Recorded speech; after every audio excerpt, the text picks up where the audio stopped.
Tem alguma noção de Rotem? De trambelastometria?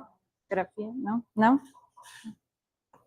Então, vou fazer uma revisãozinha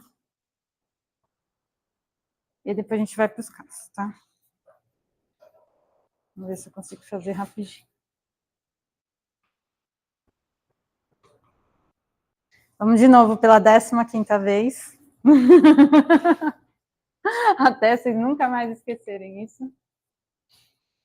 Então, quando a gente fala em hemostasia primária e secundária, então, só dando uma introdução, a gente vai falar um pouquinho de manejo ali, aí de sangramento, tá?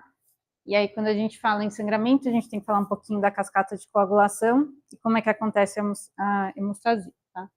Então, sempre antes de cada aula, eu faço uma revisão, pra vocês não esquecerem mais, tá? A gente é repetitivo, mas às vezes é importante a repetição para a gente gravar, tá? Então, lembrando de hemostasia primária e secundária, a primária, que é a adesão, agregação plaquetária, ela depende totalmente da secundária, tá? Mas eu sempre começo com essa figura para mostrar que no final, o que a gente quer quando a gente quer a coagulação? A gente quer que tenha plaqueta aderida ao endotélio e as plaquetas aderidas entre si, assim, ligadas entre si, para formar ali o coágulo, tá? Então, só lembrando, a plaqueta ela adere ao endotélio através do fator de von Willebrand, tá bom? E o fator de von Willebrand depende do fator 8 ativado. Normalmente ela tem essa forma esférica aqui. Quando a gente fala na plaqueta ativada, ela é ativada através da trombina. A trombina ela é ativada pela cascata de coagulação, por isso que eu falo que a hemostasia primária depende da hemostasia secundária. E ela é ligada entre si através daquele receptor 2B3A, e o que liga ela entre si é o fibrinogênio, tá? E a rede de fibrina. Quando a gente fala em hemostasia primária, lembrar do modelo celular, que a gente tem iniciação, amplificação e propagação. Na iniciação, para a gente começar, você tem a lesão endotelial, tá?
Voltou?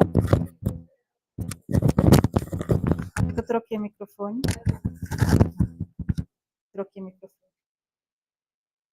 Então, aqui, quando a gente fala na propagação, então a gente vai ter a... Não tinha falado, tinha ativado, a trombina tinha ativado o fator 11, o fator 8 e o fator 5. E aí você tem a ligação do fator 5 com o fator 10 e a ligação do fator 8 com o fator 9. O fator 8 com o fator 9 chama-se complexo tenase, tá? É um complexo, eles ficam ligados e aderidos à superfície plaquetária. Tá? Junto com cálcio e fosfolípidos da plaqueta, eles vão ativar mais ainda o fator 10, tá? Por isso que chama complexo tenase, vai ativar o fator 10. Aí o fator 10 se liga ao fator 5, que tinha sido ativado pela trombina, e forma o complexo protrombinase. Protrombinase, para ele funcionar, ele precisa do cálcio e de fosfolípides, que estão lá na plaqueta, e aí eles ativam mais ainda, transforma a protrombina em trombina. Agora você tem uma quantidade de trombina muito alta, que nesse momento você vai conseguir produzir bastante fibrina, transformar o fibrinogênio em rede de fibrina. Então, assim, tudo que a gente tem na cascata, o nosso objetivo é fibrinogênio, tá? E aí, aqui é só para vocês lembrarem que quando você tem a rede de fibrina, primeiro você tem monômero de fibrina, tá? E aí, se você quiser que tenha o polímero, que é a rede mesmo de fibrina, você precisa da ativação de um outro fator, que é o fator 13, também ativado pela trombina, lá na propagação, tá bom? E aí, lembrando aqui dessa figurinha, em que os tijolos, quando a gente tem uma parede, o tijolo é a plaqueta e o cimento é o fibrinogênio. Então, se você não tem fibrinogênio, se não tem cimento, a parede cai. Mas se você tem bastante cimento e pouco tijolo, talvez você consiga segurar essa parede, tá? Então, lembrar que o fibrinogênio, só para dizer, é muito importante. E ele representa 90% dos nossos fatores de coagulação, tá bom?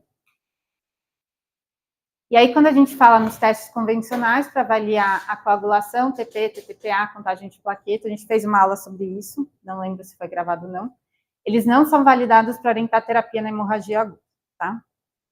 Eles não levam em consideração a interação de todos os fatores de coagulação com as plaquetas, os elementos celulares e o endotélio vascular.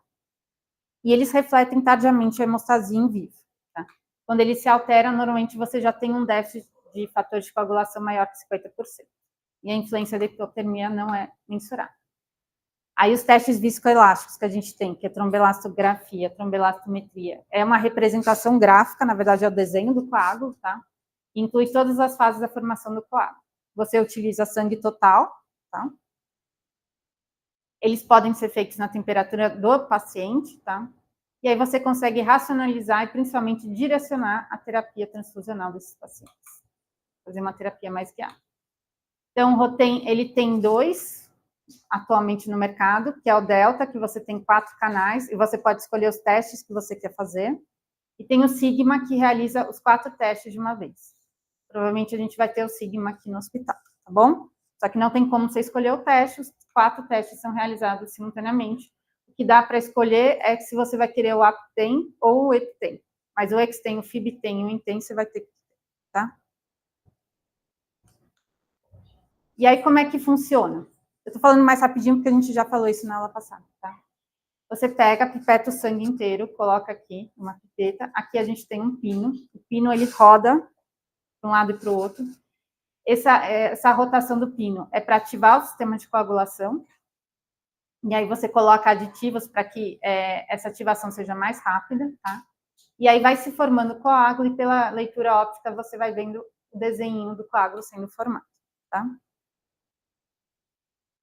Aqui é uma fotinho de uma trombelastometria, para mostrar as fases aqui para vocês. Então, inicialmente, você tem aqui em tempo, ó, lembrar que aqui é tempo, minutos, aqui é amplitude, tá? Então, inicialmente, você vai demorar um tempo para começar a formar o coágulo, porque lembrando que coágulo é o quê? Fibrina mais plaqueta, tá? Então, aqui é onde acontece toda a cascata de coagulação. Toda a cascata é o verdinho, tá? Então, quanto mais tempo demora para começar a abrir, menos fator de coagulação você tem, tá? Você está tendo um problema aqui nos fatores de coagulação. Começou a abrir, você começa a ter a formação daquela pequena quantidadezinha de trombina, tá? E aí, ele vai abrir o coágulo com um ângulo. Vocês estão vendo aqui. Quanto mais agudo esse ângulo, menos, como é que eu vou dizer, mais hipocoagulável é o sistema, tá? Quanto mais obtuso, mais hipercoagulável é, maior vai ser o coágulo. Isso aqui é um coágulo, tá? A partir dos primeiros, a 10 significa 10 minutos, tá? MCF é a máxima formação do coágulo. Então, a partir dos 10 minutos, você já consegue ver, você vai vendo isso em tempo real, essa representação gráfica sendo formada, tá? Então, nos primeiros 10 minutos, você já consegue ter uma noção ali de como é que tá suas plaquetas e seu fibrinogênio, tá? Aí depois vem a máxima formação do coágulo, ou seja, é a máxima formação do coágulo, é o máximo que ele chega, e depois ele começa a ter um pouco de fibrinólise e a diminuir. O ideal é que essa fibrinólise seja menor que 15% do pico, tá? Da máxima formação. Se a fibrinólise for maior que 15%, você está tendo hiperfibrinólise, tá bom? Então, aqui vem a lise do coágulo. Tá? Quando a gente fala em testes, a gente pode fazer aditivos, e aí por isso que tem 5 tipos de testes que a gente pode fazer para acelerar a formação do coágulo. Então, tem o Extem, o Intem, o Fibtem, o Aptem e o Eptem, tá? O Extem, você ativa mais a via extrínseca, tá? Então, você põe aditivos, que é a tromboplatina tecidual, que é semelhante ao fator tecidual, tá? Mais cálcio, sempre tem que pôr cálcio para ativar a coagulação. E aí, o que você vai ver? Você vai ter uma representação aqui. O que é? Por que você fala via extrínseca? Você vai ver os fatores mais dependentes da vitamina K, mas é no verdinho. A partir do verde, do roxinho, é tudo muito parecido, tá? Tanto o Extem quanto o Intem. É mais aqui a fase inicial, tá? Que é diferente. E aí, se você tem uma representação nos primeiros 10 minutos, ou um MCF abaixo do valor de normalidade, você vê ele mais agudo aqui, o coágulo se formando, ou você tem um problema em plaqueta, ou você tem um problema em fibrina, tá? E aí, se você quer saber, se você quer fazer uma avaliação melhor, se o problema é fibrinogênio ou é plaqueta, você faz o Fibtem. O Fibtem, você também faz a ativação do fator tecidual e você usa a citocalasina D. O que ela faz? Ela inibe a ação plaquetária, então você só vê o fibrinogênio, tá? E aí o Fibtem, o que você avalia, você não avalia CT, você avalia só o A10 e o MCF, os primeiros 10 minutos e o MCF. Se o Fibtem estiver pequenininho, abaixo do valor de normalidade, como é nesse caso, você tem um déficit de fibrinogênio. Se ele estiver normal e o A10 do Extem ou o MCF do Extem estiver abaixo do valor de normalidade, provavelmente é um problema de plaqueta, tá?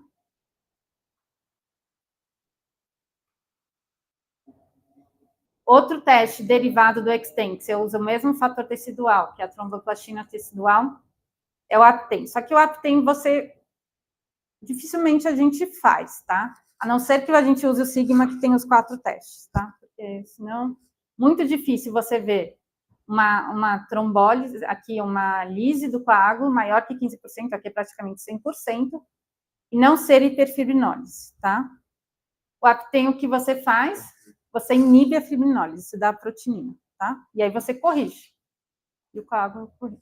Tá? E aí o Intem você vai ver, vai colocar um ativador de contato, um ácido elágico, e você vai ativar mais a via intrínseca, tá? E aí, quando eu falo assim, o que você quer ver de diferente do Extem, essa é o CT, o tempo de coagulação, que é essa fase inicial. Então, quando você tem um Intem muito prolongado, acima de 200 e pouquinho ali, provavelmente você tem uma deficiência dos fatores de coagulação mais associados à via intrínseca, tá? E aí a gente usa muito para ver intoxicação por heparina, tá? E aí o que você faz quando você pensa em heparina, tá? Você usa a heparinase ela vai inibir a ação da heparina. E aí, o INTEM é corrigido, tá? Então, se você acha que o problema é heparina, você pode fazer o EPTEM, e você vai ver que o desenho ele é totalmente corrigido, e aí você vê que o problema ali foi uma intoxicação por heparina, tá? O grande problema do ROTEM é que ele não avalia distúrbios qualitativos de plaqueta, então, por exemplo, doença de von Willebrand, o efeito de antiagregante, da uremia, o uso de anti-inflamatório, que podem piorar a ação das plaquetas. Ele meio que vê quando se as plaquetas, no valor quantitativo, estão sendo efetivas ou não. Então, às vezes, você tem um coágulo totalmente normal, mas você pode ter um distúrbio qualitativo de plaqueta, tá? E aí existe um teste, que também é da mesma marca, que você consegue ver a qualidade das plaquetas, tá? Mas esse, normalmente, a gente é mais caro, então não é todo serviço, mesmo os serviços que tem ROTEM, que tem disponibilidade, tá? Mais específico. E o tromboelastometria é caro quando você pensa em relação aos outros testes, mas quando você pensa em guiar terapêutica, ele acaba sendo custo efetivo, porque o custo de uma transfusão, principalmente se for fazer irradiada e filtrada, se for transfundir tudo, acaba sendo mais caro do que o próprio teste, tá bom? Principal indicação, transplante hepático, cirurgia cardíaca, hemorragia periparto e é meio interrogado os tá? Então, agora vamos para os casos. Quanto tempo eu demorei só para falar? Ai, 20 minutinhos. Vamos lá. Bom, eu tive que usar minha criatividade para esses casos, tá? E basear em alguns casos reais. Então, vamos lá. Homem de 70 anos, previamente hipertenso, interna lá na UTI no POI proveniente do centro cirúrgico após uma realização de uma artrodese de C3 a C5 por uma estenose de canal cervical, tá? Cirurgias de artrodese são cirurgias que têm um sangramento razoável, tá? O cirurgião afirma que houve um sangramento local com necessidade de transfusão de 2 concentrados de sangue no intraoperatório. O HB pré-operatório era de 14, tá? O exame físico de entrada, o paciente está consciente e orientado, mais uma pressão, ele era hipertenso, ele chega com uma pressão de 90 por 60, uma frequência de 100, uma frequência respiratória de 24, saturando 94% em hora bit. Após 20 minutos de admissão, PA 70 por 40, frequência 120 e um tempo de enchimento maior que 4 segundos. Vou usar o trio aqui da frente. Rafa, tem que estar na UTI da neuro. Qual é a sua principal hipótese diagnóstica?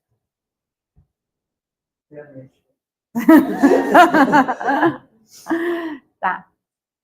Então, sangramento relacionado ao quê? Ao intraop? Provavelmente, acabou de chegar.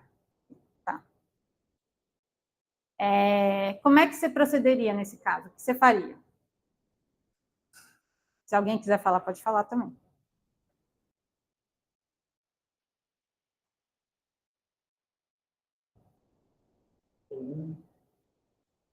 Tá. Material, HBHT, acesso. Tá. E você solicitaria o que de exame?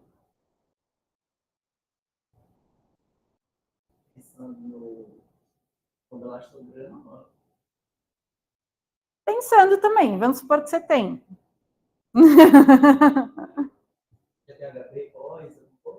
Não, acabou de chegar.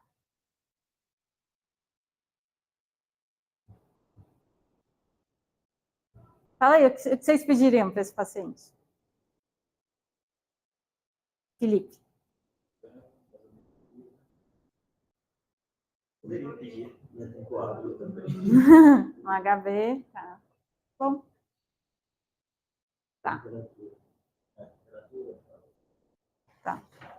Vocês pediram uma gaso também, né? Sim, sim. Lembrar da tríade, né? Temperatura, cálcio e coagulopatia, que a gente sempre tem que corrigir, tá?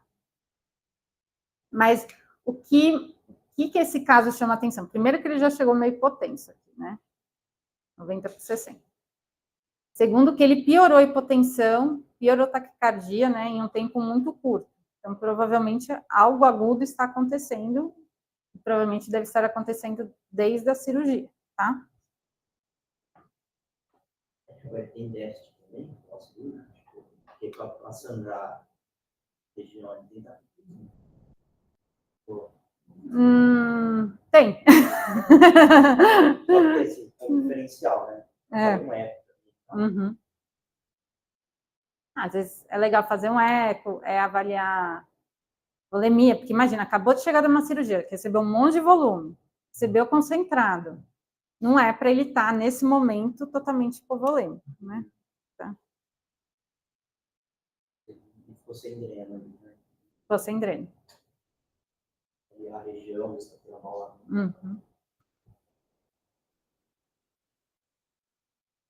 Aí você pediu lá um HB. Na verdade, você nem deveria esperar esse HB, mas tudo bem. Veio um HB lá de 14, 11, lembra que era 14 no pré-op e ele ainda recebeu 2 concentrados, tá? Então, se você abre o exame e vê um 11, você fala, ah, tá ok, 11.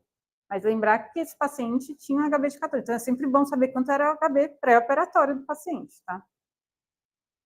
Você vê uma plaqueta de 150 mil, você fala, tá ótimo, mas olha quanto era a plaqueta do paciente pré, 300 mil, tá? E aí o que chama um pouco a atenção aqui é um BIC de 19, Base-Excel de -4 e um lactato de 40. E aí, o que a gente tem que fazer nessa hora? A primeira coisa que a gente tem que fazer nessa hora é chamar o cirurgião, tá? Antes de qualquer coisa, porque ele tá piorando, ele acabou de chegar de uma cirurgia, e uma cirurgia que sangra, tá? Então, lembrar de chamar o cirurgião nessa hora. E aí você chama, muitos cirurgiões falam que isso aí deve ser coagulopatia relacionada ao sangramento intraoperatório, e não concordam em levar o paciente para o centro cirúrgico. E aí, que exame que a gente pode pedir, que talvez nos ajude a mostrar aqui, talvez valha a pena levar o paciente para o centro cirúrgico. O Rotem. E quando esse paciente fez o Rotem, vamos ver se vocês... E aí, esse Rotem é um Rotem completamente normal.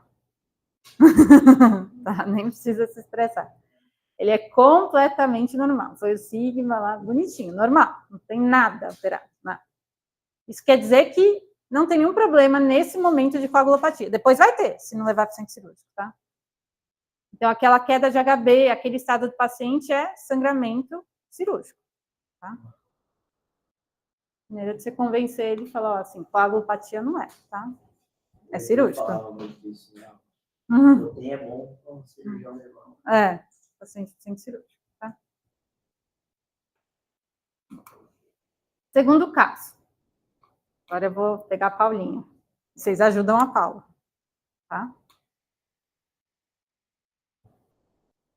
Ah, não, calma aí. Segundo caso... Não, esquece. Cadê o meu segundo caso? Aqui.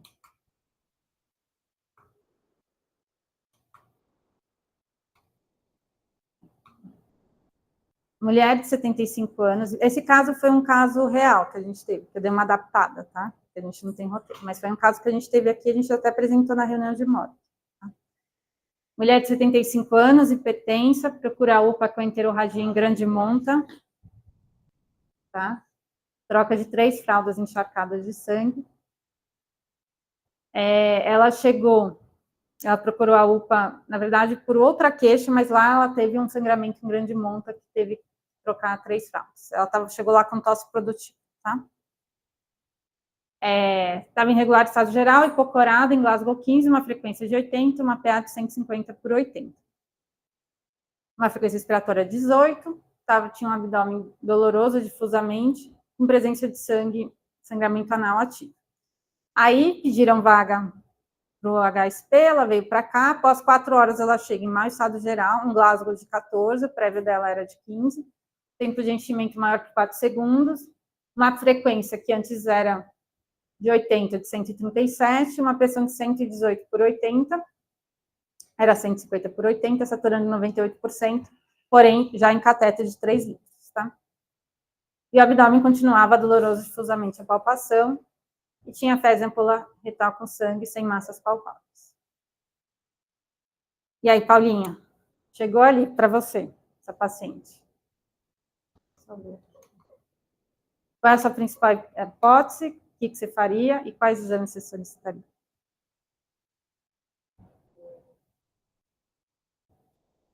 A Raquel tá vendo o jogo, certeza.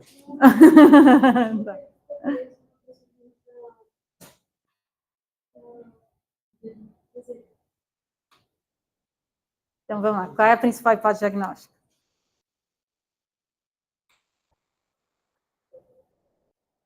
Provavelmente. E aí, o que você faria? Você recebe essa paciente na UTI?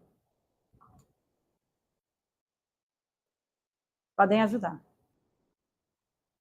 Ale, Raquel, Fê, Gabi. Estamos só entre a gente, pode falar. Fala, Raquel.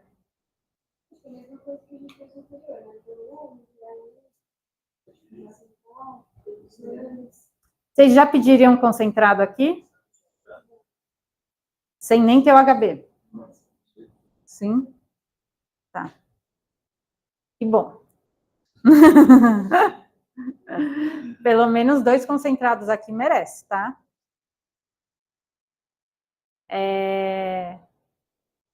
Vocês pediriam a avaliação de alguém? Pediriam algum exame especial?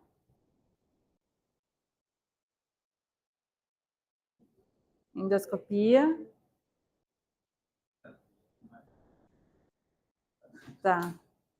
Ela...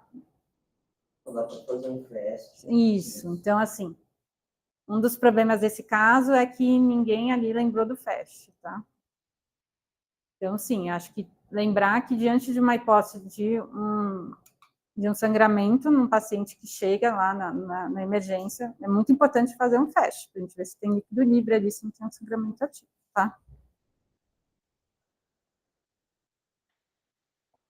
Bom, na UPA, quando ela chegou, ela tinha um HB de 10, o HB dela, quando ela chegou no PS, era 7,8, uma create que piorou de 1,1 para 1,7, ela tinha um BIC de 24 lá na UPA com base excess de menos 0, foi base excess para menos 12, o BIC caiu para 11, pH ainda continua 7,3, mas as custas de um CO2 ali de 24 e um lactato de 100. E aí foi avaliado pela cirurgia, isso é verdade, tá? Tudo isso aqui é verdade. E aí pediram para fazer um ataque de omeprazol, pediram endoscopia, uma colono, se ela estabilizasse, após a estabilização, controle de HB até cada 8 horas. Ninguém lembrou do FAST e ninguém lembrou de pedir os concentrados para ela. Tá? Eu achei estranho, tipo, foi a CMR, né, que ela usava varfarina, né? Não. Ah, tá, mudou o caso. Mudou o caso, tá bom. Ela não usava Marevan. E o que ela tinha de uma história era um AVC prévio e ela tinha uma hemiparesia direita, tá? Tá? Eu acho que ela usava essa. Ela usava essa. Bom, a endoscopia, apesar de solicitada, não foi pedida na urgência, tá? Foi pedida, tipo, foi num domingo isso, então foi pedida, tipo, meio eletivo para a paciente, tá? Aí a paciente acabou evoluindo com rebaixamento, até então ela era Glasgow 14, rebaixou, precisou, a frequência dela piorou, foi para 120, PA caiu para 40 por 30, quase parou, entubou, noradrenalina, problema dessa... Você não estava nesse caso, Paulinha? Não, tinha algum residente que estava lá junto. Foi à noite, foi no fim de semana. E aí, ninguém conseguia acesso dela. Ninguém conseguia passar central nessa paciente, foi super difícil o acesso, no fim conseguiram, mas assim, foram 2 a 3 horas para conseguir um acesso nessa paciente. E ela chocando. Conseguiram um periféricozinho aí que estava segurando ali a não. E aí ela acabou evoluindo a óbito, não fez endoscopia, não fez colono, não recebeu concentrado, não fez o teste, tá bom? Aí, só para vocês saberem, até chegaram a pedir, mas não tinha acesso, enfim. Uma confusão. Às 2 da manhã, o pH dela era 7,79, o BIC era de 11, e até conseguiu receber um pouco de BIC, um lactato de 148, um potássio de 4. E aí, vamos supor, nesse caso, que a gente tivesse o Rotem, tivesse feito o Rotem nessa paciente, tá? Vou mostrar o Rotem para vocês dela, tá bom? Eu achei um Rotem muito caro dessa paciente. Então, assim, normalmente quando a gente pede o Rotem, a gente não pede os 4, tá? No nosso serviço vai ser feito os 4, porque o Sigma só dá para fazer os 4. Mas a gente deveria ter pedido um Extem, provavelmente um Fibtem, tá? Vamos lá, Fê, o que você está vendo nesse Extem?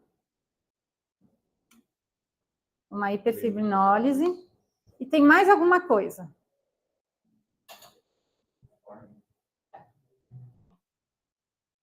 Quando você for ver, vai ver o valor ali de o A10 e o MCF, o A10 está bem abaixo, que é 43, está 20, pouquinho, e MCF também, tá? Então, você vê 2 distúrbios, você vê uma hiperfibrinólise e você vê, provavelmente, um distúrbio ali de plaqueta e fibrinogênio, tá? E aí, foi feito o Fibtem você nem vê fibrinogênio, tá? Mas, provavelmente, esse deveria ser o Rotem dessa paciente, tá? Aqui você já vê uma coagulopatia importante de consumo, porque a paciente sangrou muito, tá? E o Intem você também vê. A diferença do Intem que você ainda viu, como deve ter consumido muito fator de coagulação, né? Você acaba prolongando também o CT desse paciente, tá? Você vê no CV2 não, você vê 3. Mas quando a gente vai corrigir, a gente começa a corrigir de trás para frente, tá? E aí, essa paciente, potência tiver com hipocalcemia, com acidose, vai vir todo zoado. Vai vir todo zoado. Então, primeiro você tem que corrigir os 3. Nesse caso, aí estava meio insolúvel. Daria para você considerar isso? Porque ela já chega bem gravezinha, né? Se fosse um exame assim, eu acho que daria para considerar. Primeiro, que o exame está muito alterado. E segundo, porque você precisa corrigir, caos, temperatura, não. Mas enquanto você está corrigindo, você vai rodando o Rotem, entendeu? E aí, lógico que se você for corrigir, se for esperar para rodar, vai cair tudo de novo, entendeu? Entendi. Então, você vai corrigindo e vai rodando. Tá? Fala, Rafa. Lembrando que esse Rotem não é da paciente, tá? Eu imaginei. Esse Rotem, sei, esse é a cara desse caso, tá? Tá? A gente não tinha Rotem. Próximo caso. Paciente de 60 anos, no PAI de uma revasc, com SEC de 40 minutos, mamária DA, safena CD, tá? Chega na UTI estubada. Vocês já rodaram, quem já rodou no Encore, né? O Álvaro, o Rafa, você não rodou ainda, né, Paulinha? Aí você vai ver que no Encore, pelo menos na minha época, pode ser que tenha, mas ninguém chegava estubado. Mas em alguns serviços, tem? Tem? Tem? Não, tudo entubado. Tá. Mas vocês vão ver em alguns serviços que muitos pacientes pós-cirurgia cardíaca, agora, atualmente, estão chegando estubados, tá? Não é incomum o paciente chegar estubado, tá? E as cirurgias são cada vez melhores, mais rápidas, com menos sedação, mais seguras. Então, nem é uma crítica. Cada vez mais vai vir um paciente pós-operatório de cirurgia cardíaca estubado.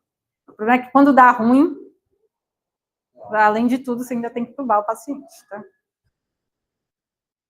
Aí ele chegou com dreno mediastinal e pleural. Ao exame físico de entrada, a paciente estava sonolenta, mas ainda poderia ser um resquício ali da sedação, uma pressão 120 por 80, uma frequência de 90, uma frequência respiratória de 24, saturando 92%, máscara de O2. A cirurgia foi sem intercorrências, segundo o cirurgião, um sucesso, tá? Aí você lá pegou o caso, mas você esqueceu de perguntar quanto quer o TCA pré e pós-sec, tá? Normalmente o que a gente quer é que o TCA pré e pós-sec seja parecido, tá?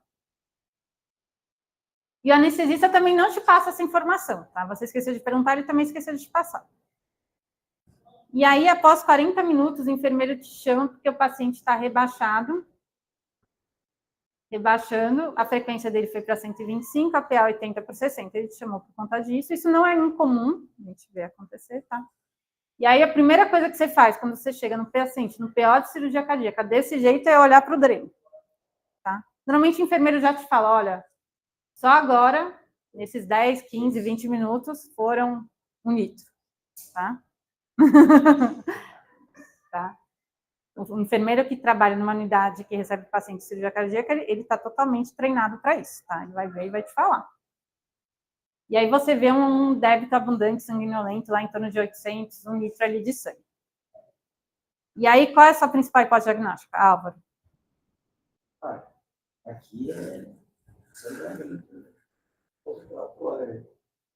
Ainda bem que está saindo pelo dreno, não está transformado. Ainda bem que ele tem dreno. Né? Mas acho que é isso, ficou como rádio também. Então, aí você pensa em duas coisas. Primeiro, você pensa. O que você pensa? Vai. De sangramento? No paciente no pós-operatório de cirurgia cardíaca. Pode ser essência de anastomose. Não, você pensa ou está acontecendo alguma coisa cirúrgico, ou não reverteu a ação da heparina adequadamente, tá? E aí você faz heparina para sec, tá? E sempre quando o paciente chega ali com débito alto pelo dreno, você tem que lembrar da heparina, tá? Na reta tem um kit grupo, mais cálcio, AVP, e prova, e transamento. Quando você vê, já está feito. Prota também? Tá. E por que eles fazem o DDAVP? Para melhorar a agregação. Sim, porque a SEC pode levar tipo um von Willebrand light, né?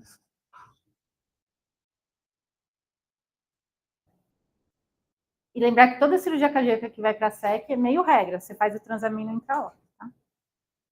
Bom. Aí, que exame você solicitaria se você tivesse um Rotem? Você faria os 4? Tem. Normalmente a gente escolhe, eu acho que é um dos poucos casos. No transplante hepático você faz os 4, mas é um dos poucos casos que você prefere fazer um INTEM, a não ser que você acha que também o paciente tem alguma coagulopatia. Mas esse é um dos poucos casos que a gente não vai para o EXTEM, a gente vai para o INTEM. Dependendo se pede o EXTEM ou não, normalmente você já pede os dois juntos, tá? Você quer ver intrínseca e assunto. E isso que acontece, é desesperador. Você vê assim, você ter prolongando e você vê que não abre coágulo, tá? Tem que você ver, você fala, não, deve ter algum problema, o negócio não. Aí quando você vê o EPTEM, você degrada a heparina, o EPTEM corrige, e aí você faz a tratamento, tá bom? É isso.